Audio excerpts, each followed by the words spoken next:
Inhloko yamajaji entsha engene esikhundleni besiphethwe ngumuhwengumuhwengu uRaymond Zondo ingene kuleli hhovisi elikhulu ekuqaleni kwale nyanga.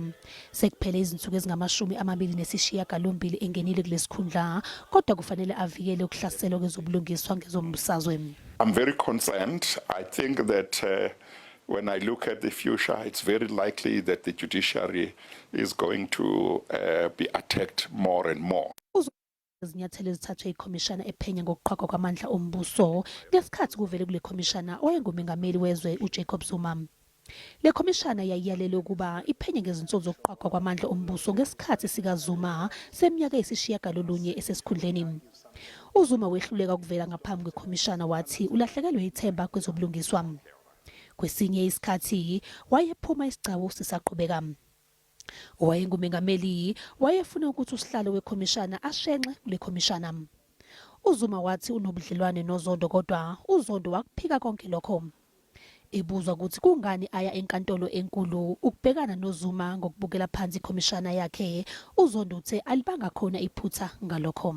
The idea for us was our legal framework in South Africa allows a party to go straight to the constitutional court in a particular matter if there are exceptional circumstances.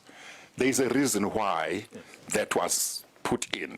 uZondo uthi ngale kokuchitha lolu daba lwayiswa enkantolo umthethosisekelo, owayengumengameli waba nethuba elihle lokuphikisa ngecala lakhe lokuthi kungani kufanele lilalelwe.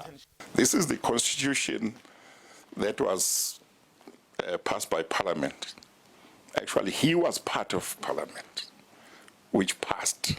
I suspect he was part of it, which passed it. Maybe he wasn't. Maybe he was in the province. But I've no doubt that he went along with the ruling party in supporting that the constitution be passed. uZondo uphinde waphawula ngokuboshwa kommeli wamangalelwe ecaleni lokubulawa kaSenzo Meyiwa advocate Malisela Difo. Wathi umsebenzi wamaphoyisa ukubopha uma kufanele enze njalo. Uthi fuboshe emva kwenje kancane kokuguqa kwaleli cala enkantolo ephakeme yasePitoli. The police will say if they have grounds to effect an arrest, it's their job to effect an arrest. And